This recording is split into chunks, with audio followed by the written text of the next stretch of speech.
রঘুনাথ দাস গোস্বামী পাদ মহাপ্রভুর কাছে আজকে চাইছেন সাধ্য সাধন তত্ত্ব জানবেন। আর নীলাচলে তো তিনারা আর কেউ নেই জানাশোনা, একমাত্র মহাপ্রভুকে জানেন, মহাপ্রভুকে ছিলেন। আর গৃহ ত্যাগ করে এসেছেন এই জন্য। মহাপ্রভু তিনাকে তখন কয়েকটা উপদেশ দিয়েছিলেন। কি উপদেশ?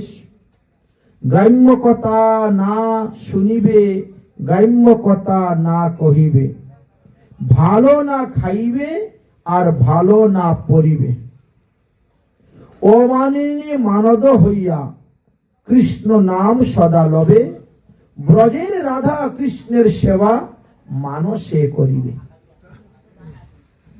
তুমি তো আগে জমিদারের ছেলে ছিলে, লক্ষ লক্ষ টাকার মালিক ছিল, কিন্তু এখন তুমি ভিখারি। তোমার কাছে টাকা নেই, পয়সা নেই। কোথা থেকে তুমি শঙ্খ কিনবে, ঘন্টা কিনবে, পঞ্চপত্র কিনবে, ত্রিপদী কিনবে, পূজার সামগ্রী কিনবে, চন্দন, চন্দনের পাত্র, ভোগ লাগাবার বাসন, থাল বাটি গ্লাস, কিছুই তো নেই। অতএব তুমি মানুষে মনে মনে বসে সেবা করো, মানসিক সেবা তুমি করো। মনে মনে মনে নির্সিদ্ধ দেহ করিয়া ভাবন, রাজ দিন চিন্ত রাধা কৃষ্ণের চরণ। রঘুনাথ দাস গোস্বামী তো ব্রজের রতি মঞ্জুরি ছিলেন। সেই মঞ্জুরি স্বরূপ চিন্তা করে তুমি রাধা গোবিন্দের ভজন করো। মানসিক সেবাতে কোনো টাকা লাগে না, পয়সা লাগে না, কোনো কিছুই প্রয়োজন হয় না। আর এই সেবার দ্বারাই তুমি সিদ্ধি লাভ করতে পারবে। একে বলা হয় মানসিক যুগপীঠ স্মরণে লীলা। এই মানসিক যুগপীঠ স্মরণ শিক্ষা মহাপ্রভু রঘুনাথ দাস গোস্বামী পাদকে দিলেন। বললেন, যাও স্বরূপ দামোদরের কাছ থেকে এই রাগানুগা ভজনগুলা ক্রম অনুসারে শিখো, মানসিক যুগপীঠ সেবার কথা শিখো। রঘুনাথ দাস গোস্বামীর কথা কিন্তু ভক্তমাল গ্রন্থেও আছে। যাই হোক, রঘুনাথ দাস গোস্বামী পাদের ভক্তমাল গ্রন্থ থেকে জানা যায় যে একবার খুব জ্বর হয়েছিল। 18 দিন বিছনায় গড়াগড়ি করার পরে তিনি সুস্থ হয়েছিলেন। তখন তার পেটের মধ্যে খুব ক্ষুধা, এত তীব্র ক্ষুধা লেগেছে, একটু ভালো মন্দ খেতে ইচ্ছে হচ্ছে, কিন্তু মহাপ্রভুর প্রসাদ ব্যতীত মনেতে তিনার আর কোনো কিছু লালসা নেই, বা জিহ্বা অগ্রেও অন্য কিছু দেওয়ার বাসনা নেই। তাই সেই গভীর রজনীতে মনে মনে ভাবলেন, সেবার জন্য সূক্ষ্ম সুন্দর কিছু চাউল ব্যবস্থা করব, রন্ধন করিব, চব্য লেচ্ছ পেয় বানাবো, ব্যঞ্জন প্রস্তুত করে মহাপ্রভুর ভোগ দিব, প্রভুকে বসাইয়া আমি সেবা করাইব, তারপরে প্রভুর সেই প্রসাদ আমি সেবা করিব। এটাই তিনার মনের মধ্যে জাগলো, প্রসাদ পাবেন। কিন্তু পর দিবস মধ্যাহ্নকালে স্বরূপ তখন প্রভুকে ভোজন করাইতে আহ্বান করিলেন।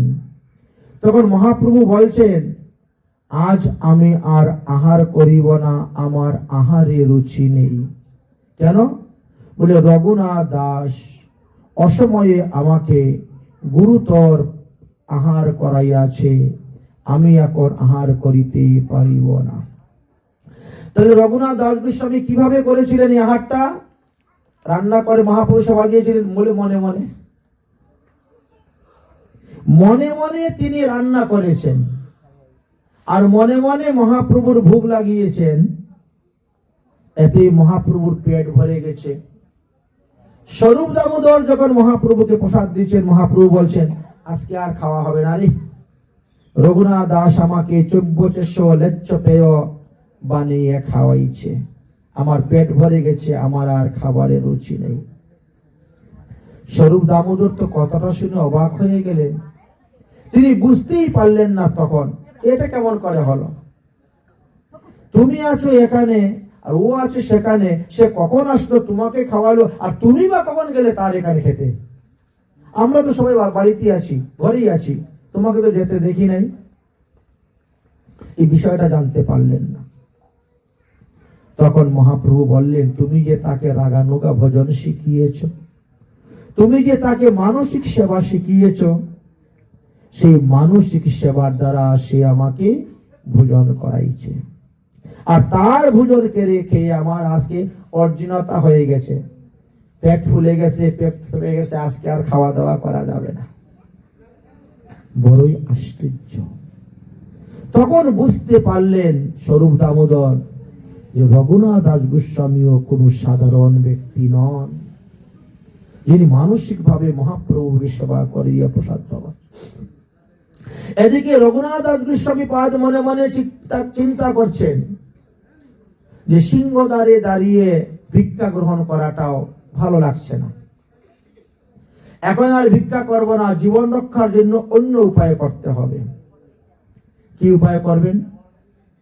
দোকানদাররা সারাদিন মহাপ্রসাদ বিক্রি করে আনন্দবাজারে, রাত্রে যে সমস্ত প্রসাদ বিক্রি হয় না ওগুলা কি করে, একটা নালার মধ্যে ফেলে দেয়, একটা জায়গার মধ্যে ফেলে দেওয়া হয়। প্রসাদ বাসি হয়ে যাবে বা বন্ধ হয়ে যাবে, বসে যাবে, ফেলে দেয়। রাত্রিবেলা কি করে, ও গরুগুলো গিয়ে ওখানে গিয়ে খায়। ওখান থেকে রঘুনাথ দাস গোস্বামী তুলে এনে ভালো করে ধুয়ে পরিষ্কার করে লবণ দিয়ে মাখিয়ে খেয়ে নিতেন। এখন ভিক্ষাবৃত্তিও ছেড়ে দিচ্ছেন। বৈরাগ্য এমন ভাবে তিনি আর বৃদ্ধি হতে লাগছে। যাই হোক, একদিন মহাপ্রভু গোবিন্দকে বলছেন, রে আমার রঘু কেমন আছে রে? বেশ কয়েকদিন হয়ে গেল, রঘু তো দিকে আসে না। আগে তো জগন্নাথ দর্শন করতে গেলে সিংহদ্বারে দেখতাম বসে ভিক্ষা করে, এখন তো তাকে দেখতে পাচ্ছি না। স্বরূপ দামোদর বললেন, সে এখন আর ভিক্ষা করে না, সে এখন ওই বিনামূল্যে যে প্রসাদগুলা নষ্ট হয়ে যায় ফেলে দেন, ওইগুলা তুলে এনে তিনি ভক্ষণ করেন। মহাপ্রভু যে খুব ভালো হচ্ছে, খুব ভালো করেছে, ভালো কইল, ছাড়িয়া দিল সিংহদ্বার, সিংহদ্বারের ভিক্ষা ও বেশ্যাবৃত্তি আচার। সিংহদ্বারে যে ভিক্ষা করত, এত আশা, লোক আসবে আমাকে দিবে, আমি খাবো, আশাই পরম দুঃখ, নিরাশা পরম সুখ। অতএব সিংহদ্বারের ভিক্ষাটাও বেশ্যাবৃত্তির সমান। ভালো করেছে, ছেড়ে দিয়েছে। অতঃপর একদিন মহাপ্রভু রঘুনাথের ভোজন লীলা দর্শন করার জন্য বড় উৎকণ্ঠিতা হলেন।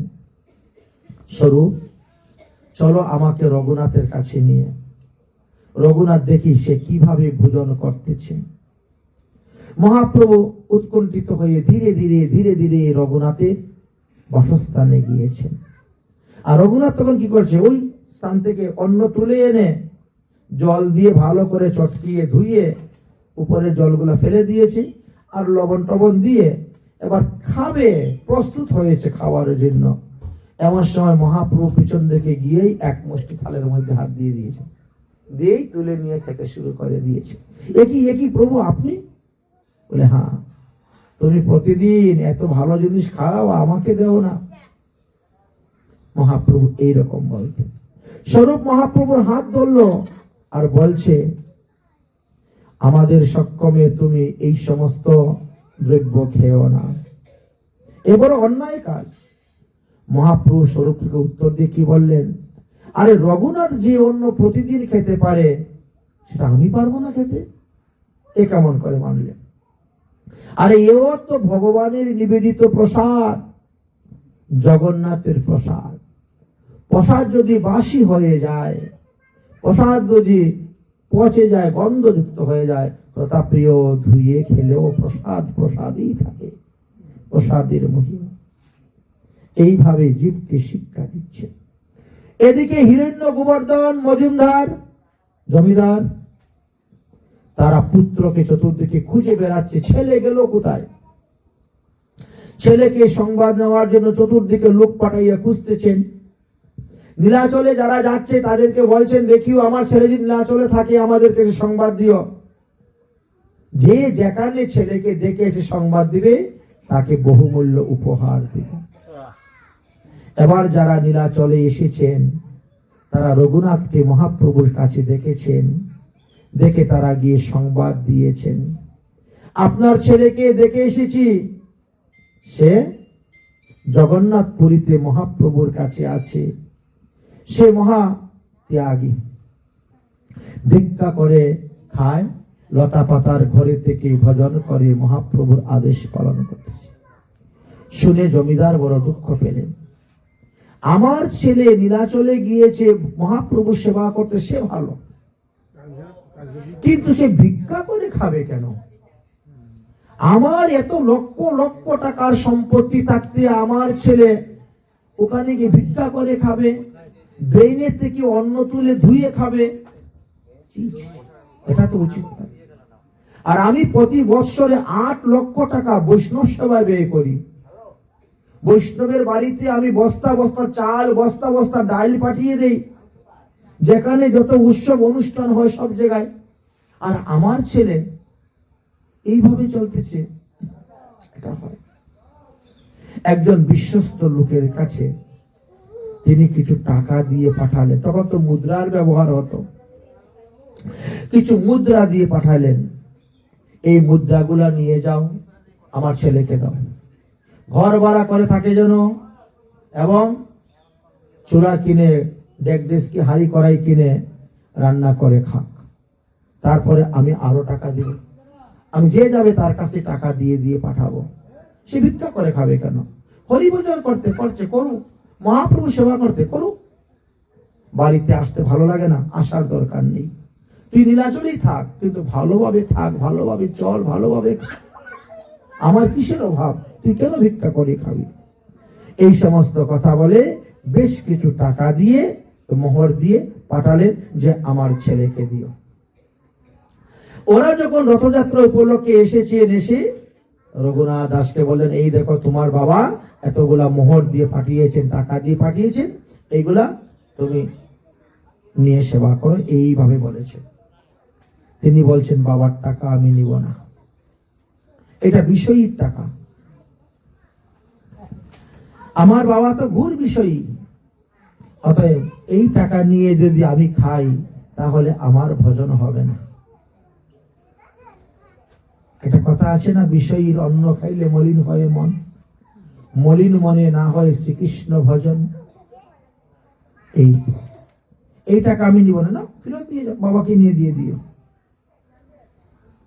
আবার চিন্তা করছেন, এই টাকা যদি আমি ফেরত দিয়ে দিই, তারা যদি নিয়ে আমার বাবাকে দেয়, হয়তো এই টাকা আবার অন্য কোনো কাজে ব্যবহার হয়ে যাবে, হয়তো এই টাকা ভগবত সেবায় লাগলোই না, সাধু সেবায় লাগলোই না, এমনও তো হতে পারে। কোথায় কোনো পুকুর পূজার খননের কাজে দিয়ে দিলেন, বা কোনো গরিবের মেয়ে বিবাহের কাজে দিয়ে দিলেন, বা কোনো একটা কাজে ব্যবহার হয়ে গেল, হয়তো এই টাকা ভগবত সেবায় লাগলোই না, বৈষ্ণব সেবায় লাগলোই না। তাহলে তো এই টাকা দিয়েও নানা রকম অনর্থ উৎপন্ন হতে পারে, অর্থ থেকে অনর্থ উৎপন্ন হয়। শেষে বললেন, দেখুন আপনি যখন টাকা নিয়ে এসেছেন, তো আপনি থাকেন ঘর ভাড়া করে, আপনি ঘর ভাড়া করে থাকেন এই টাকা নিয়ে। আর আমি মহাপ্রভুর সঙ্গে আলোচনা করে দেখতেছি, বৈষ্ণব সেবার ব্যবস্থা করে দেখতেছি, বৈষ্ণব সেবা করে এই টাকা যখন শেষ হয়ে যাবে তখন আপনি চলে যাবেন, টাকা আমি হাতে নিব না। এবার মহাপ্রভুর কাছে গিয়ে উপস্থিত হয়েছেন, বাবা তো টাকা পাঠিয়েছেন বৈষ্ণব সেবার জন্য, কি করতে পারি? মহাপ্রভু বললেন, বৈষ্ণব সেবা তো প্রতিদিনই নিমন্ত্রণ এখানে সেখানে থাকে, আচ্ছা মাসের মধ্যে তুমি 2টা বৈষ্ণব সেবা দেও, তাহলে যে যেদিন ফাঁক আছে, ওই দিন ফাঁক আছে, কোনো বৈষ্ণব সেবা নেই, ওই দিন তুমি বৈষ্ণব সেবা দাও। প্রভু আপনাকে কিন্তু আসতে হবে, প্রসাদ পেতে হবে। ঠিক আছে, আসবো। মাসের মধ্যে 2 দিন বৈষ্ণব সেবার ব্যবস্থা করা হলো। মাসের মধ্যে 2 দিন বৈষ্ণব সেবা দিচ্ছেন, বৈষ্ণব সেবা দিতে 2 বছর চলে গেল, তাও পয়সা পুরাচ্ছে না।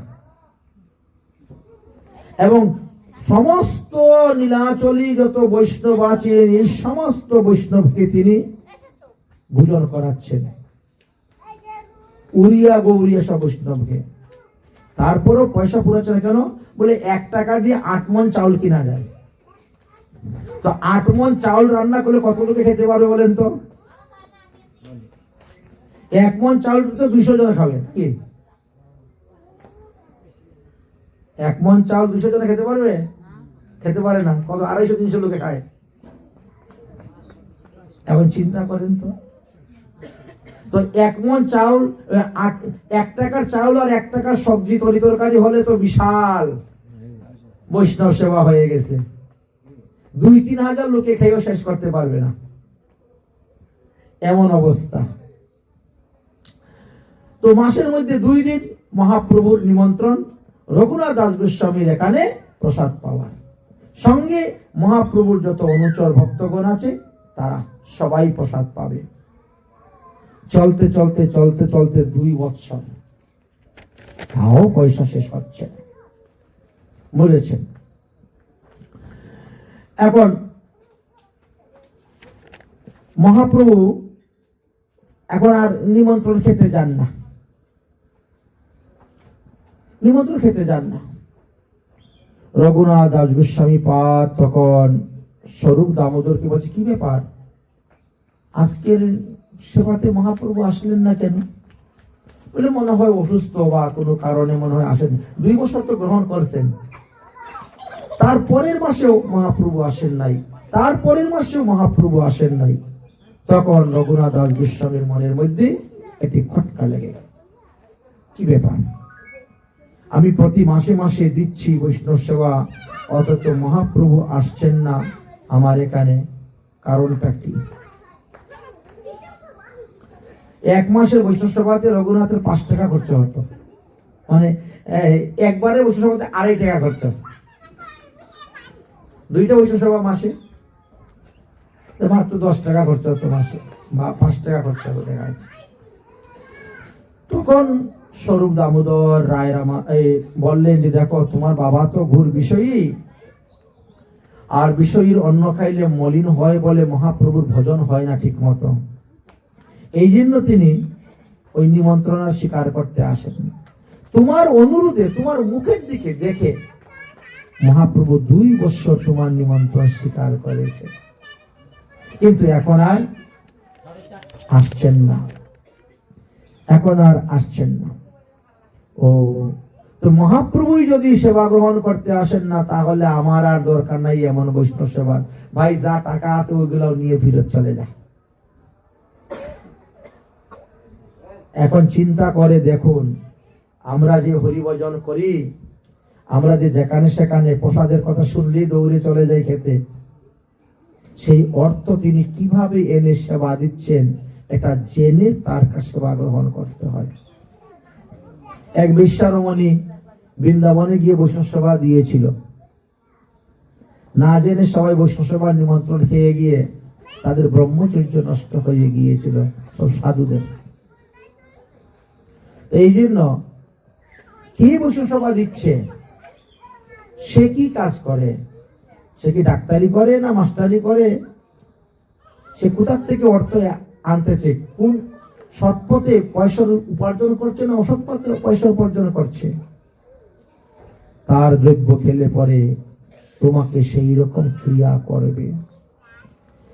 এই তো অনন্ত গুণ রঘুনাথের কে পারে লিখিতে, রঘুনাথের নিয়ম যেন পাষাণের লেখা, 7.5 প্রহর যায় শ্রবণ কীর্তনে, সবে 4 দণ্ড আহার নিদ্রা, তাও কোনো কোনো দিনে, বৈরাগ্যের কথা তার অদ্ভুত কথন, আজন্ম না দিল জিহ্বায় রসের স্পন্দন।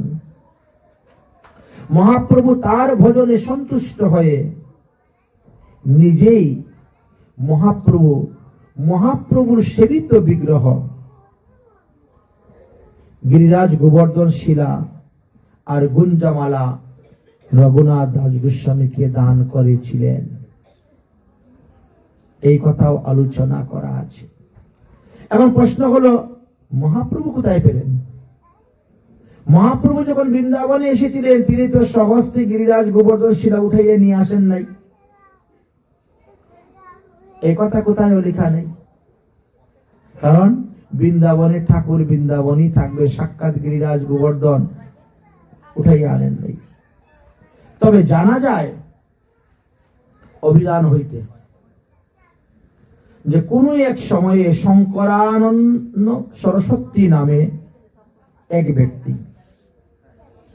তিনি বৃন্দাবনে আসিছিলেন এবং বৃন্দাবন পরিক্রমার সময় গিরিরাজ গোবর্ধন শিলা আর বৃন্দাবন থেকে গুঞ্জামালা নিয়ে তিনি গিয়েছিলেন। 3 বছর তিনি এর সেবা করার পর তিনি মহাপ্রভুকে দিয়ে দিলেন যে এই গুঞ্জামালা হলো রাধারানী স্বরূপ আর এই গিরিরাজ গোবর্ধন শ্রীকৃষ্ণ স্বরূপ, আমি দিলাম, এটা আপনি সেবা করুন, আমার দ্বারা হচ্ছে না। মহাপ্রভু 3 বছর এর সেবা করলেন আর সেবা করার পরে তিনি রঘুনাথ দাস গোস্বামীকে অর্পণ করে দিলেন, এই গিরিরাজ গোবর্ধনের সেবা তুমি করো, এই গুঞ্জমালার সেবা তুমি করো। যাই হোক, মহাপ্রভু কি বললেন, এই শিলা করো তুমি সাত্বিক পূজন, অচিরাতে পাবে তুমি কৃষ্ণ প্রেমধন। কারণ গিরিরাজ গোবর্ধন শিলা সাক্ষাৎ ভগবান শ্রীকৃষ্ণ অবস্থান করছেন, তাতে প্রাণ প্রতিষ্ঠা করারও দরকার নাই আর চক্ষুদান করারও দরকার নেই।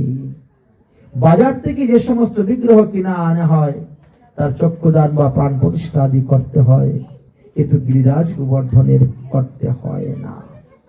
গুঞ্জামালা হইল রাধারানী স্বরূপ আর গোবর্ধন শিলা হলে সাক্ষাৎ ব্রজেন্দ্র নন্দন। এই জ্ঞানে রঘুনাথ তুমি প্রতিদিন 8টি তুলসী পাতা দেও গিরিরাজের চরণে, 2 দিকে 2 পত্র, মধ্যে কোমল মঞ্জুরি, এইভাবে 8 মঞ্জুরি দিবে শ্রদ্ধা করি। এই তো মহাপ্রভুর বিধান। এই মতো রঘুনাথ করেন পূজন শিলা, পূজা কালে দেখেন তিনি সাক্ষাৎ ব্রজেন্দ্র নন্দন। এই গিরিরাজ গোবর্ধন শিলা যখন পূজা করছেন তখন সাক্ষাৎ ব্রজেন্দ্র নন্দন দেখতে পাচ্ছেন। পাইয়া দুর্লভ তনু শ্রীকৃষ্ণ ভজন বিনু, পাইয়া দুর্লভ তনু শ্রীকৃষ্ণ ভজন বিনু, হেন জন্ম বিলয় কারণে, হেন জন্ম গেল কারণে, আমার হেন জন্ম গেল অকারণে, হেন জন্ম গেল কারণে। হরি হরি, বড় দুঃখ রহিল মোর মনে, বড় দুঃখ রহিল মোর মনে। শ্রীনন্দ নন্দন হরি নবদ্বীপে অবতরি, শ্রীনন্দ নন্দন হরি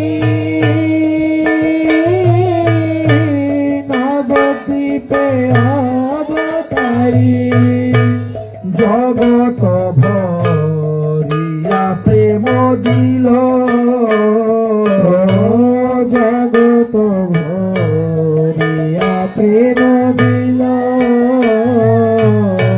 জগত ভরিয়া প্রেম দিল, জগত ভরিয়া প্রেম দিল। মুই সে অতি অদম বৈষ্ণবে না হইল রতি, মুই সে অধম রতি বৈষ্ণবে না হইল রতি, কে কারণে করুণা নহিল, তে কারণে করুণা না হইল, আমার তে কারণে করুণা না হইল, কে কারণে করুণা না হইল। স্বরূপ সোনা তন রূপ ভট্টরা রঘুনাথ ভট্ট যুগ, স্বরূপ সোনা রূপ রঘুনাথ ভট্ট যুগ, তাহাতে না হইল রতিমতি, তাহাতে না হইল রতিমতি। আমার তাহাতে না হইল রতিমতি, তাহাতে না হইল রতিমতি। দিব্য চিন্তামণি ধাম বৃন্দাবন যার নাম, দিব্য চিন্তামণি বৃন্দাবন নাম নাম হেন স্থানে না হইল বসতি, হেন স্থানে না হইল বসতি। আমার হেন স্থানে না হইল বসতি, আমার সে স্থানে না হইল বসতি। ছাড়িয়া বৈষ্ণব সেবা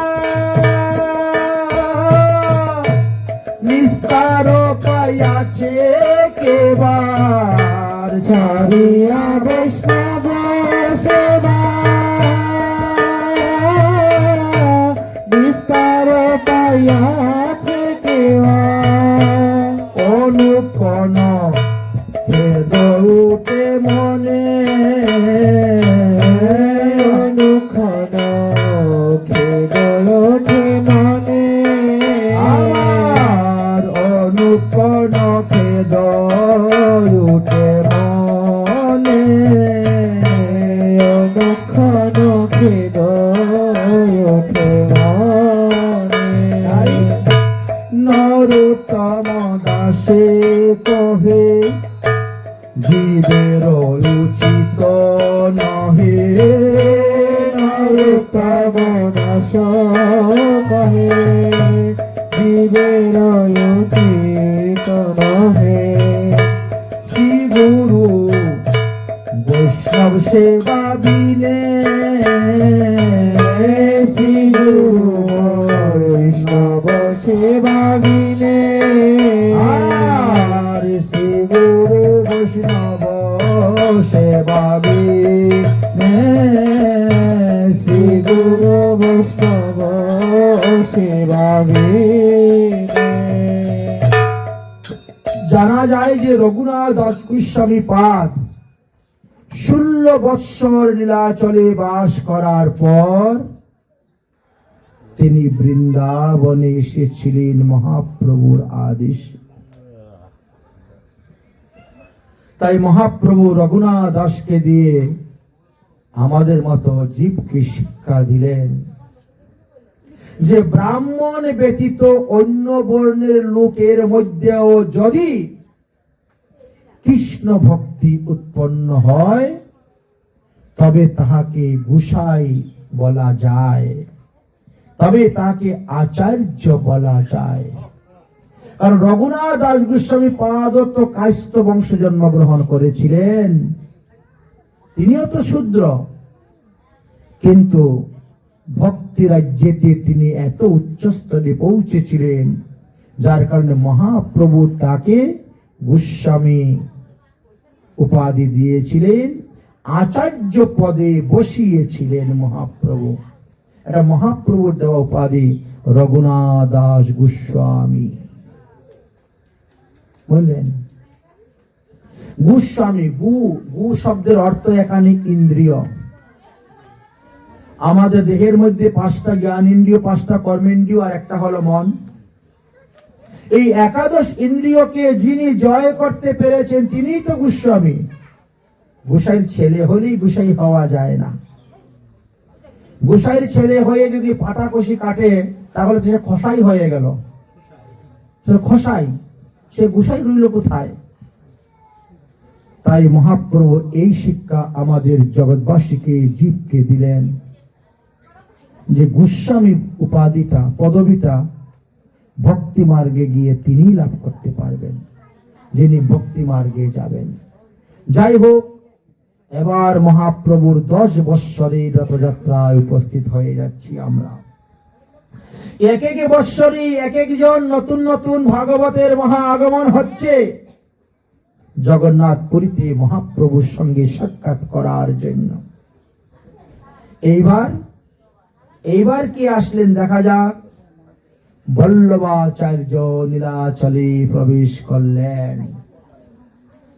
হেন কালে আইলা সব গৌরীয় ভক্তগণ, পূর্ববত প্রভু সবারে করিলা মিলন, সবরে লইয়া কইলা প্রভু গণ্ডিচা মার্জন, সর্বভক্ত সঙ্গে কইলা বন ভোজন, রথযাত্রা সবারে লইয়া করিলা নর্তন, দেখি রঘুনাথের মনে হইল চমৎকার, রঘুনাথ দাস যবে সেখানে মিলিলা, অদ্বৈত আচার্য প্রভু আদি সবে তারে কৃপা কইলা। তাহলে প্রতি বৎসরের রথযাত্রার এখানে আমরা ব্যাখ্যা করছি না, অন্যান্য বৎসরের মতনই এবার রথযাত্রা হচ্ছে। এইবার মহাপ্রভুর সঙ্গে দেখা করার জন্য নীলাচলে এসে উপস্থিত হয়েছেন বল্লভ ভট্ট। ইনিও একজন বিরাট পণ্ডিত। ইনি প্রয়াগে বাস করতেন। প্রয়াগে ত্রিবেণী থেকে 1 কিলোমিটার দূরে তিনার বাড়ি ছিল। আড়াই গ্রাম বা আড়াইল গ্রাম বা আরেলি গ্রাম বলা হয়ে থাকে। ইনি একজন শুদ্ধ সদাচারী বৈষ্ণব পণ্ডিত। ইনিও বেদ বেদান্ত সব পড়ে বিশাল বড় পণ্ডিত। সর্বস্থানে তিনি ভাগবত পাঠ আদি করে বেড়ান। অনেকের সঙ্গে তর্কযুদ্ধ লেগে যান, তবে তার সঙ্গে তর্কযুদ্ধ করে কেউ পারে না। তিনি বিভিন্ন স্থানে তর্কযুদ্ধ করে করে অনেক সার্টিফিকেট জমা করেছেন, দিগ্বিজয়ী সার্টিফিকেট। ইনি একজন দিগ্বিজয়ী পণ্ডিত। এবার তিনি নীলাচলে এসেছেন তর্কযুদ্ধ করার জন্য। এসে উপস্থিত হয়েছেন। আসিয়া বন্দিলা ভট্ট প্রভুর চরণ, প্রভু ভাগবত বুদ্ধ কইলা আলিঙ্গন। আহা, একদিকে তো বৈষ্ণব, আরেকদিকে ভট্টাচার্য, আরেকদিকে বিরাট বড় পণ্ডিত। এই জন্য মহাপ্রভু তাকে আলিঙ্গন করলেন। মহাপ্রভু তাকে ভাগবত ভক্ত জ্ঞানে সম্মান করে তাকে নিকটে বসাইলেন। বল্লভভট্ট বলছেন, বহুদিন ধরে মনের মধ্যে বড় তৃষ্ণা জেগেছে আপনার শ্রীচরণ দর্শন করব, জগন্নাথ দর্শন করব। এতদিন পরে আজ আমার প্রতি জগন্নাথের কৃপা হলো, আপনার কৃপা হলো, জগন্নাথ দর্শন করে মনোবাসনা পূর্ণ হলো। আর আপনাকে দর্শন স্পর্শন আলিঙ্গন করে আজ আমি কৃতার্থ হলাম, আমার মানব জন্ম সার্থক হলো। দুজনের মধ্যে বসে কৃষ্ণ কথা চলছে। কলিযুগে কৃষ্ণ নাম সংকীর্তন শ্রেষ্ঠ ভজন, তাহা আপনি সর্বদা প্রচার করে যাচ্ছেন। মহাপ্রভুকে বলতেছেন সেই বল্লভভট্ট, কেননা শ্রীকৃষ্ণের সমস্ত শক্তি আপনার মধ্যে আছে। মহাপ্রভু কহেন, শুনো ভট্টাচার্য মহামতি, মায়াবাদী সন্ন্যাসী আমি, না জানি কৃষ্ণ ভক্তি। মহাপ্রভুর মধ্যে আরো দৈন্যতা। ইনি দৈন্যের শিরোমণি, নিজেকে কখনো প্রকাশ করেন না, লুকাইয়া রাখেন। আরে আমি তো নামের মহিমা কিছুই জানি না, জানতামও না। আমি তো অদ্বৈত আচার্যের মুখ থেকে আর হরিদাস ঠাকুরের মুখ থেকে শুনে শুনেও একটু হরিনাম করি। এদের মুখ থেকে শুনে আমি হরিনাম করি, হরিনাম শিখেছি। আমি কৃষ্ণ ভক্তি তাদের মুখের থেকে শুনেছি। এবং নামাচার্য হরিদাস ঠাকুর অদ্বৈত প্রভু তারা তো যে কত জবনকে পর্যন্ত হরিদাম দিয়ে উদ্ধার করেছেন তার তো অন্ত নাই। তাদের দেখা দেখি ওরাও হরিনাম করে। অতঃপর নিত্যানন্দ অবধূতের কথা আলোচনা হচ্ছে। এতদ ভিন্ন নিত্যানন্দ প্রভু তো এখনো বঙ্গদেশে হরিনাম প্রচার করছেন, গৌরমণ্ডলে হরিনাম প্রেম প্রচার করে যাচ্ছেন। আপনি তো হলেন জগৎগুরু, সার্বভৌম ভট্টাচার্যের সঙ্গে আপনি অবস্থান করেছেন। সরদর্শন, ন্যায় ইত্যাদি কত কত গ্রন্থ পড়েছেন, ভক্তিযুগ পড়েছেন। এইভাবে কথা বলতে বলতে আসলেন রায় রামানন্দ। রায় রামানন্দের সঙ্গেও পরিচয় করে দিলেন। এই দেখেন, ইনি হলেন রায় রামানন্দ, রাগমার্গের ভজন করেন। এইভাবে বল্লভাচার্যের সঙ্গে এখানকে স্থায়ীভাবে বাসিন্দা যত বৈষ্ণব আছেন, এদের মহিমার কথা, এরা কে কিভাবে ভজন করছে, কার কি গুণের কথা সবকিছু বললেন। তারপরে সবাইকে পরিচয় করে দিচ্ছেন। দেখেন, ইনি হলেন আচার্য রত্ন, ইনি হলেন আচার্য নিধি, ইনি হলেন গদাধর পণ্ডিত, ইনি হলেন জগদানন্দ, ইনি হলেন স্বরূপ দামোদর, ইনি হলেন শঙ্কেশ্বর, ইনি হলেন বক্রেশ্বর পণ্ডিত, ইনি হলেন কাশেশ্বর, ইনি মুকুন্দ, ইনি বাসুদেব, উনি মুরারি। এইভাবে যত যত মহাপ্রভুর শ্রেষ্ঠ ভক্তগণ রথযাত্রা উপলক্ষে গিয়েছিলেন, সবাইকে বল্লভাচার্যের সঙ্গে পরিচয় করে দিচ্ছেন। এবং মহাপ্রভু বলছেন, আমি তো তাদের নিকট থেকে হরিকথা শ্রবণ করে করে এই কৃষ্ণ ভক্তি লাভ করেছি। ভক্তির মহিমা ভগবান ব্যাখ্যা করছে। আমার মধ্যে তো কৃষ্ণ ভক্তি ছিল না, আমি তো একজন পড়ুয়া ছিলাম, বিদ্যালয়ের একজন ব্যাকরণের পণ্ডিত। আমি ব্যাকরণ ছাড়া আর কিচ্ছু জানতাম না। সবার সঙ্গে ব্যাকরণের নিয়ে তর্ক যুদ্ধ করতাম। কিন্তু এই সমস্ত বৈষ্ণবগণের সঙ্গ করে করে, এই সমস্ত বৈষ্ণবগণের কৃপাতে আমি আজকে এই পথে এই অবস্থায় এসে উপস্থিত হয়েছি। তাই আপনি যখন এসেছেন, অবশ্যই আপনিও কিন্তু ওই সমস্ত বৈষ্ণবগণের সঙ্গ করবেন। বৈষ্ণবগণ তারা পামরকে উদ্ধার করে। বৈষ্ণবের কাজই হলো তারিতে পামর, কোনো কার্য নাই তবুও যায় পরের ঘর, তাই না? এটাই তো মহতের সেবা। তো যাই হোক, আপনিও যখন এসেছেন নীলাচলে, তো ওই সমস্ত বৈষ্ণবগণের সঙ্গে আপনি সঙ্গ করবেন। তখন বল্লভাচার্য বলছেন, ওই সমস্ত বৈষ্ণবগণের সঙ্গে আমি কি রূপে সঙ্গ করব, কিভাবে তাদের দেখা পাবো? মহাপ্রভু বললেন, তাহারা সবাই তো রথযাত্রা উপলক্ষে এসেছেন এবং এখানে 4 মাস থাকবেন। চাতুর্মাস্য ব্রত শেষ হওয়ার পরেই তারা দেশে যাবেন। অতএব দীর্ঘ সময় আপনি পাচ্ছেন এই সমস্ত বড় বড় বৈষ্ণবের সঙ্গে দেখা করার জন্য। তখন বল্লভাচার্য মনে মনে চিন্তা করলেন, একদিন আমি বৈষ্ণব সেবার ব্যবস্থা করি, তাহলে আমার বাড়ির সব বৈষ্ণবরা যাবেন প্রসাদ পেতে, আর ওখানে সবার মিলন হয়ে যাবে। ভালো।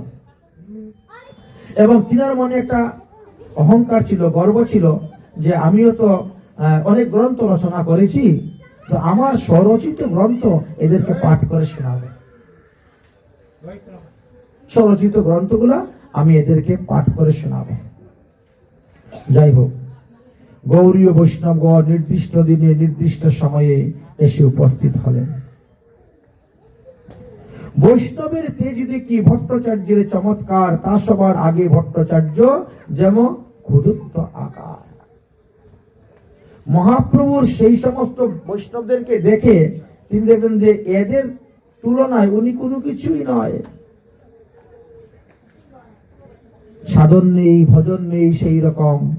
আর এই সমস্ত বৈষ্ণবগণের কত সাধন ভজন করে, এরা কত উচ্চ স্তরে চলে গেছে। ভট্টাচার্য তখন মহাপ্রভুর গণদিককে প্রসাদ পাওয়ার জন্য ব্যবস্থা নিলেন। তো চিন্তা করলেন যে এত লোকের রান্না বান্না করার দরকার নাই, এর থেকে জগন্নাথের আনন্দ বাজার থেকে প্রসাদ কিনে নিয়ে চলে যাব, ঝামেলা নাই। তাই জগন্নাথের আনন্দ বাজার থেকে প্রসাদ নিয়ে চলে গেলেন। আকণ্ঠ পরিয়া সবাই প্রসাদ পেলেন। সবাই বলছেন এখন রথযাত্রা আরম্ভ, রথযাত্রার পরে আপনার রচিত গ্রন্থ আমরা শুনবো, পাঠ শুনবো, এখন আর সময় নেই, এখন রথযাত্রার কাজে ব্যস্ত। যাই হোক, রথযাত্রার শুভ আরম্ভ হলো। সংক্ষেপে চলে যাচ্ছি আমরা। রথযাত্রার দিনে প্রভু কীর্তন আরম্ভ করলেন। ওই পূর্বপথ সাত সম্প্রদায় পৃথক পৃথক করে 14 মাদল বাজিয়ে কীর্তন করলেন। এক এক দলে এক এক লোক নর্তন করতে শুরু করলেন। সেই সমস্ত দেখে ভট্টাচার্য বলে চিন্তা করলেন, এই সমস্ত গুণ তো আমার কাছে নাই, আমি বাজাইতেও পারি না, গান গাইতেও পারি না, নাচতেও পারি না। ওনার একটাই হলো গ্রন্থ লেখা, গ্রন্থ পাঠ করা, লোকের সঙ্গে তর্ক যুদ্ধ করা। এই যাই হোক, একদিন বল্লভ ভট্ট মহাপ্রভুর চরণে নিবেদন করছেন, প্রভু আমি না ভাগবতের একটা টিকা লিখেছি, অন্যান্য গ্রন্থ রচনা করেছি, কিন্তু শ্রীমদ্ ভাগবত মহাপুরাণের আমি একটা টিকা লিখেছি। যদি আপনি একটু তা শুনতেন আমি কৃতার্থ হইতাম, ধন্য হইতাম। মহাপ্রভু বললেন, বাবা আমি ওইসব ভাগবতের টিকা বুঝি না, সোজা কথা, আমি ওই সমস্ত ভাগবতের টিকা কিছু বুঝি না, এই বিষয়ে আমার কোনো অভিজ্ঞতা নাই, আমার কোনো ধারণা নাই। আমি শুধু কৃষ্ণ নাম করি, কৃষ্ণ নাম করতে জানি, এটাই আমি চিনি। সংখ্যা নামই আমার পূর্ণ হয় না দিন রাত জপ করতে করতে, তো কখন আমি তোমারই ভাগবত শুনতে যাব, কখন আমি অন্য বিষয় নিয়ে আলোচনা করতে যাব, সময় তো আমার হাতে নেই। বল্লভ ভট্ট বলিলেন, তাহলে একটু কৃষ্ণ নামের অর্থই আপনার সঙ্গে আলোচনা করি। ভাগবতেও তো কৃষ্ণ নামের মহিমার কথা বলা আছে, সেখান থেকে আমি একটা টিকা করেছি ভাগবতের, এই হরি নামের উপরেও একটা টিকা আমি করেছি। তাহলে ভাগবতের ওই শ্লোকের হরি নামের টিকাই আপনার সঙ্গে আলোচনা করি, অর্থ বলি। যদি কোথায় কোনো ভুল হয় আপনি বলবেন। মহাপ্রভু বললেন, দেখো কৃষ্ণ নামের বহু অর্থ, কৃষ্ণ নামের অর্থ বহু, বহু ব্যাখ্যা শোনার তো বাবা সময় আমার নেই। আমি তো শ্যামসুন্দর যশোদানন্দন এই মাত্রই জানি কৃষ্ণকে, আর এর থেকে বেশি আমার জানারও দরকার নেই। এইভাবে মহাপ্রভু নানা রকম কথার ছলনায় পাশ কেটে চলে যাচ্ছেন, তার মুখ থেকে শুনতে চাচ্ছেন না, তার স্বরচিত লেখা টিকা মহাপ্রভু শুনতে চাচ্ছেন না। কারণটা কি ছিল? কারণ কি ছিল? সর্বজ্ঞ শিরোমণি মহাপ্রভু জানতেন যে ভট্টাচার্যের সিদ্ধান্তের উল্টা পাল্টা বিরোধী কথা আছে। ভট্টাচার্য যে টিকা লিখেছে, যে সিদ্ধান্ত করেছেন, এর মধ্যে সিদ্ধান্ত বিরোধী কথা লেখা আছে। এই কারণেই নানা রকম ছলনা করে চলে যাচ্ছেন। তার মুখ থেকে তার লেখা, তার স্বরচিত গ্রন্থ উনি শুনবেন না। একদিকে আবার ভট্টাচার্য ব্রাহ্মণ মানুষ, আরেকদিকে সদাচারী প্রসাদবুজি বৈষ্ণব, তাকে তো ফেলেও দেওয়া যায় না, নাও করা যায় না। এই জন্য মহাপ্রভু একটু পাশ কাটতেছেন যে সব সদাচারী আর সব প্রসাদবুজি বৈষ্ণবের সিদ্ধান্ত এক, কখনো নাই। প্রমাণ দেখেন এখানে, কিন্তু বৈষ্ণব বলে তাকে সম্মানও করা হবে, অসম্মান তো করা যাবে না। এই জন্য মহাপ্রভু অসম্মান করতেছেন না, খালি কথা দিয়ে কথা ঘুরাইয়া পাশ কেটে চলে যাচ্ছেন। বাবা আমার সময় নেই এই সমস্ত কথা শোনার, চলে যাচ্ছেন। মহাপ্রভু শেষে কি করলেন? ওখান থেকে উঠেই চলে গেলেন। আর থাকলেই বারবার বলবে, থাকলেই বারবার বলবে। মহাপ্রভু ওখান থেকে উঠেই চলে গেলেন। কারণ সিদ্ধান্ত বিরুদ্ধ কথা মহাপ্রভু শুনতে রাজি নয়, শুনতে চান। এই জন্য মহাপ্রভু গণ যারা, তাদের মধ্যে যারা আছেন, তারা কেউই ওই বল্লভাচার্যের স্বরচিত গ্রন্থের ব্যাখ্যা শুনতে রাজি হলেন না। এই বল্লভভট্ট যখন বলে যে আসুন বসুন, আমি একটা গ্রন্থ লিখেছি, আমি টিকা করেছি, একটু বসুন শুনুন, সবাই পাশ কেটে চলে যায়। মহাপ্রভু যেখানে শুনেন নাই, তা আমরা শুনতে যাবো কেন ওর কথা? এই জন্য সকলেই পাশ কেটে চলে যাচ্ছে, সকলেই পাশ কেটে চলে যাচ্ছে। বল্লভাচার্য তো, সেও তো মহাজ্ঞানী পণ্ডিত, তো বিষয়টা কি, ব্যাপারটা কি? আমি এত কষ্ট করে ভাগবতের একটা টিকা লিখলাম, আমার টিকা কেউ শুনতেই চায় না, আমার গ্রন্থ কেউ পড়তেই চায় না, কারণটা কি? কারণটা তিনি তো খুঁজে পাচ্ছেন না।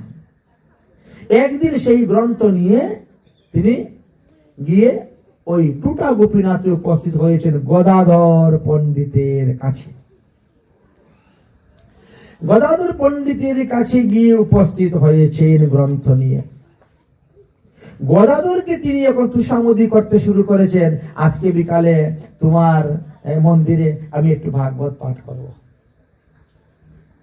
নিজের থেকে, আজকে বিকালে তোমার মন্দিরে আমি একটু ভাগবত পাঠ, তুমি তো ডেইলি ভাগবত পাঠ করো। গদাধর ডেইলি ভাগবত পাঠ করেন নিজের মন্দিরে, তবে আজকে তোমার জায়গায় আমি বসে একটু ভাগবত পাঠ করব। প্রতিদিন যেভাবে বৈষ্ণবরা আসে পাঠ শুনতে, ওভাবে বৈষ্ণবরা আসবে, নিমন্ত্রণের দরকার নেই, আসবে পাঠ শুনে। গদাধর পণ্ডিত এখন পড়ে গেছেন বিপদে। এত বড় একজন পণ্ডিত, দিগ্বিজয়ী পণ্ডিত, 1 নম্বর। 2 নম্বর, তিনি একজন বৈষ্ণব। 3 নম্বর, তিনি একজন ব্রাহ্মণ সন্তান। আর 4 নম্বর, তিনি এসে তুষামোদি করে বলছেন তোমার মন্দিরে একটু ভাগবত পাঠ করো। না করি কেমন করে বলেন তো? কেমন করে না করবেন? বড় বিপদে পড়লেন। আর অন্যদিকে আবার চিন্তা, মহাপ্রভু যার মুখের পাঠ শুনে নাই, তার মুখের পাঠ আমি বা এখানে বসে শুনি কেমন করে? যদি মহাপ্রভু জানতে পারেন যে আমি ওনাকে আমার মন্দিরে ভাগবত পাঠ করার প্রশ্রয় দিয়েছি, তাহলে হয়তো মহাপ্রভু রেগে আমাকে ত্যাগ করে দিবেন। ছোট হরিদাসকে ত্যাগ করেছেন। বড় চিন্তার মধ্যে পড়েছেন, তিনি কি যে করবেন। গদাধর পণ্ডিত একটু নরম মানুষ ছিলেন, বড় চিন্তার মধ্যে পড়ে গেছেন। অসম্মান তো করা যায় না। আচ্ছা ঠিক আছে, আপনি যখন চাচ্ছেন, ভগবানের ইচ্ছা হলে অবশ্যই পাঠ করেন, ভাগবতের তো পাঠ হবে। ভাগবত পাঠ করতে তিনি বসলেন। বসে তিনি তিনার টিকা, তিনার ব্যাখ্যা করতে করতে কি বলছেন, আমি শ্রীধর স্বামীর টিকা মানি না, শ্রীধর স্বামীর টিকার মধ্যে এই ভুল ছিল, এই জন্য আমি নিজে টিকা রচনা করেছি, সংশোধন করেছি। শুরু হয়ে গেছে নিজের পাণ্ডিত্যর গাম্ভীর্য দেখানো। সর্বনাশ! গদাধর তো বড় বিপদের মধ্যে পড়ে গেছেন। নামি দামি সন্ন্যাসী পণ্ডিতকে তিনি কি বলবেন? আর সিদ্ধান্ত বিরুদ্ধ পাঠ তো কেউ শুনতে চায় না। শ্রীধর স্বামী কত বড় একজন পণ্ডিত, তাকে তিনি মানেন না, তার টিকা তিনি মানেন না, তার টিকাতে ভুল ধরে তিনি নিজে আবার একটা টিকা করে তিনার টিকা ব্যাখ্যা করতেছেন। বড় বিপদের মধ্যে পড়ে গেছেন, কি যে করা যায়। যাই হোক, তিনার মতো তিনি পাঠ করে উঠে চলে গেলেন। পরের দিন আবার তিনি পাঠ করতে এসেছেন, আজকে একটু পাঠ করব। পরের দিন যখন পাঠ করলেন, তখন থেকে আর কোনো বৈষ্ণব পাঠ শুনতে আসে না। ওনাকে কিছু বলতেও পারছে না কেউ, চক্ষু লজ্জা ভয়ে, আর পাঠ শুনতেও আসেন না। কি ব্যাপার, আজকে দেখি একজন শ্রোতা নেই পাঠ শোনার জন্য? হয়তো এদের কোনো কাজকর্ম আছে, এই কারণে আসেন নাই। বা অন্য কোথায় পাঠ হচ্ছে, হয়তো বিশেষ করে নিমন্ত্রণ তাই চলে গেছে, আচ্ছা ঠিক আছে তুমি তো আছো, তুমি বসো, তুমি পাঠ শোনো। গদাধরকে বসিয়ে দিয়েছে। গদাধরকে বসিয়ে দিয়ে গদাধরের সামনে পাঠ আরম্ভ করে দিয়েছে। আর গদাধর পড়েছে মহাবিপদের মধ্যে, পাঠ শেষ না হলে উঠতেও পারে না, যেতেও পারে না। আর ইনার এই সিদ্ধান্তের বিরুদ্ধে পাঠ তো তার ভালো লাগছে না, কি করা যায়। আবার ওদিকে ভয়, মহাপ্রভু যদি এই কথা জানতে পারেন তাহলে তো আরো বিপদ। কি যে একটা সমস্যার মধ্যে পড়েছেন গদাধর। একদিন মহাপ্রভু সর্বভক্তগণকে নিয়ে একটা বেদির উপরে বসে ইষ্টগুষ্টি করতেছেন।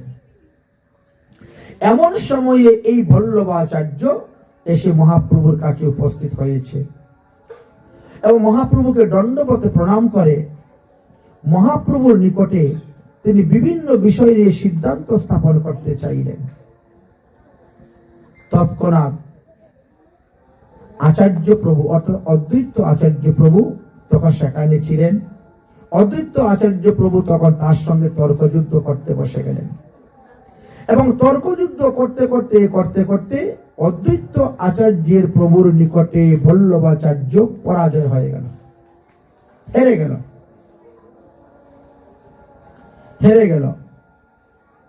হেরে গিয়ে বাড়িতে গেলেন। পরের দিন আবার অদ্বৈত প্রভুর সঙ্গে তর্কযুদ্ধ করতে আসলেন। কি নিয়ে তর্কযুদ্ধ শুরু হলো? তোমরা যারা গৌড়ীয় বৈষ্ণব, তোমরা কি করো? তোমরা বলো কৃষ্ণ আমাদের স্বামী। গৌড়ীয় বৈষ্ণবরা কৃষ্ণকে স্বামী রূপে দেখেন এবং স্বামী রূপে তারা ভজন করেন। রাগানুগা মার্গে মঞ্জুরি স্বরূপে ভজন করেন, তো স্বামী রূপে ভজন করেন। এবং কিরকম পতিব্রতা রমণীর মতন কৃষ্ণের সেবা করো, পূজা করো। তোমরা যদি পতিব্রতা রমণীর মতন কৃষ্ণের সেবা করো, পূজা করে থাকো, তো পতিব্রতা রমণী হয়ে পতির নাম লোক তোমরা কেমন করে?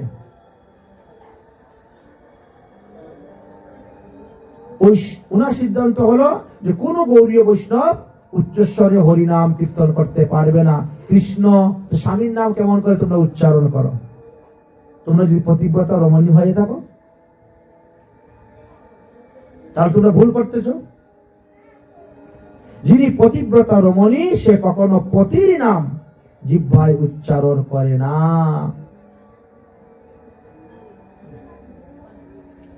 এবার অদ্বৈত প্রভুর কাছে ধরেছেন এখন এই প্রশ্ন। অদ্বৈত প্রভু চিন্তা করলেন তাহলে কি করা যায়। আচ্ছা, কথাটা তো সত্য না, একেবারে ধ্রুব সত্য। এই প্রশ্নের উত্তর দিবে কে? অদ্বৈত প্রভু চিন্তায় পড়ে গেছে, কথা তো একেবারে ধ্রুব সত্য। পতিব্রতা রমণী তো পতির নাম লয় না, আর আমরা কৃষ্ণকে পতিরূপে ভজন করি, আবার কৃষ্ণ কৃষ্ণ কৃষ্ণ কৃষ্ণ বলি। এর সমাধান কি আছে? সমাধান চিন্তা করে না পেয়ে তিনি মহাপ্রভুর কাছে ছুটে আসলেন। অদ্বৈত প্রভু, সব বৈষ্ণবরা এসেছেন। এই প্রশ্নের সমাধান কি? পতিব্রতা হইয়া পতির নাম নাহি লয়, তোমরা কৃষ্ণ নাম লও, তোমাদের কোন ধর্ম হয়? অধর্ম করতেছ। অদ্বৈত প্রভু বললেন যে এই প্রশ্নের উত্তর অবশ্যই আছে, পাওয়া যাবে। হয়তো আমার কাছে নাই, আরেকজনের কাছে আছে। তাই মহাপ্রভুর কাছে আসে। মহাপ্রভুর কাছে যখন আসলেন তখন মহাপ্রভু বলছেন, তুমি আমাদের কৃষ্ণ নামে দোষ দেখতেছ, ভুল করতেছ। তুমি যে সিদ্ধান্ত স্থাপন করে গেছো, এই সিদ্ধান্ত হলো জাগতিক জগতের সিদ্ধান্ত। জাগতিক জগৎ আর পরমার্থিক জগৎ দুটার মধ্যে পার্থক্য আছে। আচ্ছা, কোন ব্যক্তি যদি তার স্ত্রীকে বলে, ওগো তুমি আমাকে আমার নাম ধরে ডাকবে, আমি আনন্দ পাই ডাকলে, তাহলে কি পতিব্রতা নারী ধর্ম নষ্ট হবে? দেখলেন মহাপ্রভু সিদ্ধান্ত। কোন ব্যক্তি যদি তার স্ত্রী যত বড়ই পতিব্রতা রমণী হোক না, তাকে যদি বলে, এই তুই কিন্তু আমাকে নাম ধরে ডাকবি, তাহলে আমি আনন্দ পাই। তো পতিব্রতা নারীর কর্তব্য হলো স্বামীর আজ্ঞা পালন করা। স্বামী বলছে নাম ধরে ডাকার জন্য, এই জন্য নাম ধরে ডাকতেছি, তাহলে তো নারী ধর্ম নষ্ট হয় না। ঠিক তেমনি ভাবে আমাদের শ্রীকৃষ্ণ আমাদেরকে বলেছেন তিনার নাম উচ্চস্বরে ডাকার জন্য, কীর্তন করার জন্য। দেখলেন সিদ্ধান্ত পট করে মহাপ্রভু ঘুরাই দিলেন। অতএব তুমি যে আমাদের সম্প্রদায়ের কৃষ্ণ নাম করাকে দোষ দেখতেছ, এটা তোমার ভুল সিদ্ধান্ত। প্রভু কহেন তুমি না জানো ধর্ম ধর্ম, স্বামীর আজ্ঞা পালনই হয় পতিব্রতার ধর্ম। পতি আজ্ঞা পালনে এই পতিব্রতার ধর্ম। পতি আজ্ঞা নিরন্তর তাহার নাম লইতে, পতির আজ্ঞা পতিব্রতা না পারে লঙ্ঘিতে। অতএব নাম লই নামের ফল পাই, নামের ফলে কৃষ্ণ প্রেমে প্রেম উপজয়। ভগবান শ্রীকৃষ্ণচন্দ্র সর্বশাস্ত্রে সর্বস্থানে বলছেন তোমরা সবাই আমার নাম উচ্চস্বরে কীর্তন করো, বলেছেন না? তো আমরা পতিব্রতা রমণী পতির আজ্ঞা পালন করি বলে আমাদের পতির নাম আমরা উচ্চস্বরে কীর্তন করি। তা আমাদের ধর্ম কোথায় নষ্ট হচ্ছে? তুমি নিজেই ধর্ম জানো না। ধর্ম কাকে বলে আর অধর্ম কাকে বলে তুমি নিজেই জানো না, অথচ তুমি আসছো আমাদেরকে জিজ্ঞেস করতে, প্রশ্ন করতে। মহাপ্রভু যখন এই সিদ্ধান্ত দেখাইলেন, ভট্টাচার্য চুপ হয়ে গেছে, একেবারে মাথা নত হয়ে গেছে। বিচার করিলেন, কথা তো সত্যিই বললেন, কিন্তু এই বুদ্ধিটা তো আমার মাথায় কখনো আসলো না। এই জন্য বুঝলেন সিদ্ধান্তের উপরেও কিন্তু সিদ্ধান্ত আছে। আমরা কেউ কিছু প্রশ্ন করলে ঢাকা হয়ে যায়, উত্তর দিতে পারি না। সত্যি তো ওই কথা ঠিকই তো বলেছে, কিন্তু না, এমন লোকের কাছে যান, দেখবেন ওই সিদ্ধান্তের সমাধান আপনি পেয়ে যাবেন। আমরা তো বলি এই তো ঠিক কথাই বলেছে, ঠিক নয়, ও ভুল কথাই বলতেছে। কিন্তু আমরা শাস্ত্রের সিদ্ধান্ত জানি না বলে তার ভুলটাকে আমরা শুদ্ধ বলে মনে করে নিই, আর আমাদের শুদ্ধ পথটাকে আমরা তখন ভুল বলে মনে করি। তাহলে তো আমরা আমাদের ভুল, ওটাই শুদ্ধ, এই রকম ভাবে মনে করে থাকি। যাই হোক, তখন তিনি মাথা নত করে চলে গেলেন। চিন্তা করছেন আমি প্রতিদিনই গৌরিয়ার কাছে হেরে যাচ্ছি। যখন যে প্রশ্ন নিয়ে তিনি আলোচনা করে তিনার সিদ্ধান্ত স্থাপন করতে চান, মহাপ্রভুর পার্শ্বদ পরিকরের মধ্যে কারো না কারোর কাছে তিনি পরাজয় হয়ে যাচ্ছেন, হেরে যাচ্ছেন, অপমানিত হয়ে যাচ্ছেন। কিছুতেই তিনি আর পারছেন না। এখন তিনি চিন্তা করলেন কি, আমি যে এত কষ্ট করে ভাগবতের টিকা লিখলাম, আমি যে গ্রন্থ রচনা করলাম, যদি আমার সিদ্ধান্ত আমি স্থাপন করতে না পারি, তাহলে আমার বেদান্ত লেখাটাই বৃথা হয়ে গেল, আমার পরিশ্রমটা বৃথা হয়ে গেল। আর আমি যদি নীলাচলে জয়লাভ করে না যেতে পারি, তাহলে অন্য জায়গায় গিয়ে আমি মুখ দেখাইতে পারবো না। এইখানেই বুঝি আমার শেষ পতন। সমস্ত ভারতবর্ষ জয় করে আসলাম, আর এই স্থানে এসে আমার এই অবস্থা হলো। এখন মানের মান অসম্মান হলে তার তো মৃত্যু সমতুল্য, দুঃখ এসে যায়, থাকার থেকে মরা ভালো। এই অবস্থা তিনার মনের মধ্যে উপস্থিত হয়ে যায়। আর একদিন বল্লভ ভট্ট মহাপ্রভুর সভাতে গিয়ে সবাইকে প্রণাম করলেন, সব বৈষ্ণবদেরকে এবং মহাপ্রভুকে প্রণাম করলেন। প্রণাম করে তিনি বলছেন, প্রভু আমি একটু ভাগবতের টিকা বলবো, আপনি একটু শুনুন। মহাপ্রভু বলছেন, তোমার মুখে আমি ভাগবত কথা শুনবো না। কেন? আমি কি অপরাধ করেছি? বললেন, যে স্বামীকে মানে না সে বেশ্যা।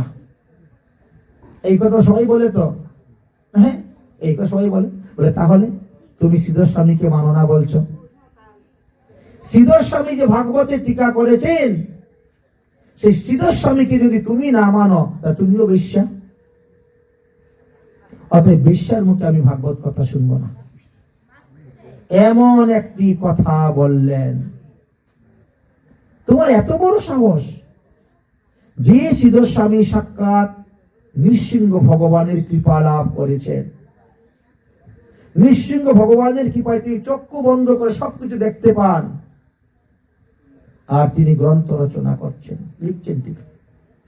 আর তার টিকাকে বলছো, তুমি বলছো মানি না, আর তোমার উল্টা পাল্টা ভুলভাল টিকা তুমি দিয়ে জগৎকে বোঝাতে যাচ্ছ। তোমার টিকা শুনবো আমরা? মহাপ্রভু আসল কথা বলে দিলেন। প্রভু হাসি কহিন, স্বামী না মানে যেই জন, বেশ্যার ভিতরে তারে করি যে গণন। এই কথা শুনে ভট্ট চুপ হয়ে ঘরে ফিরে গেলেন। সমস্ত রাত্রি চিন্তা করলেন, এই মহাপ্রভুর সঙ্গে আমার যত স্নেহ ছিল, কৃপা ছিল, সব দিকে আস্তে আস্তে সব ছিন্ন হয়ে গেল। আজকে এত বড় একটা তিরস্কার বাক্য তিনি বললেন আমাকে, এত লোকের সামনে আমাকে অপমান করলেন যে আমি বেশ্যাতে গণ।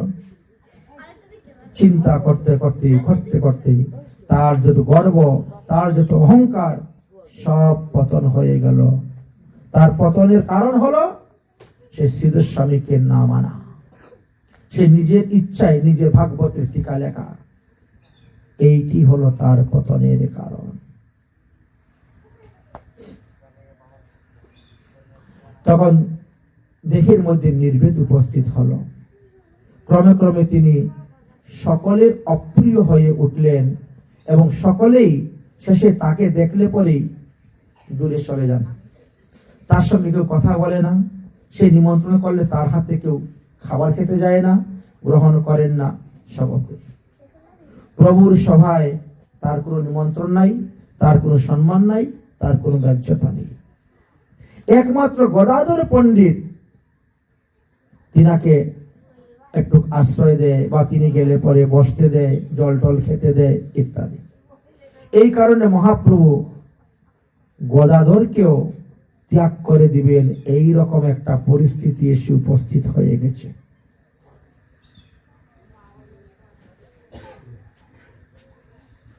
কিন্তু গদাধর পড়েছেন বিপদে, কি করবেন?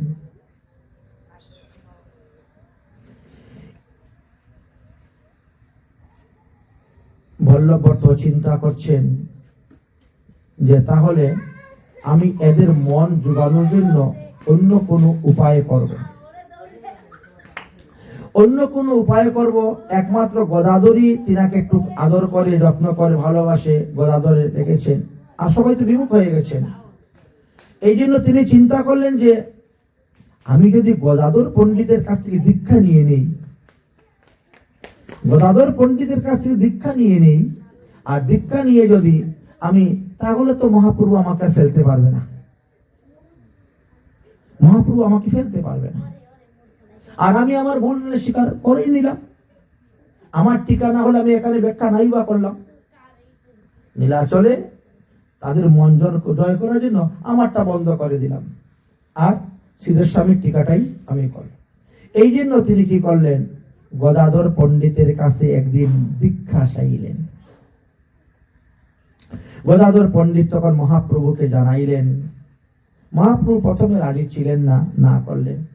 পরে বলছে, দেখো তোমার ইচ্ছা, তুমি যেটা ভালো মনে করো সেটাই করো। যাই হোক, গদাধর পণ্ডিত কাছ থেকে দীক্ষা নিলেন।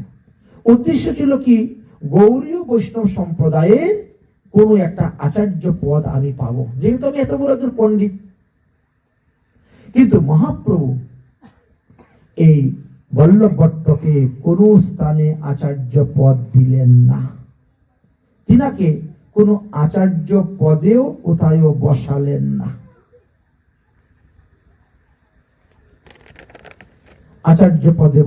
না। বেশ কিছুদিন নীলাচলে থাকলেন।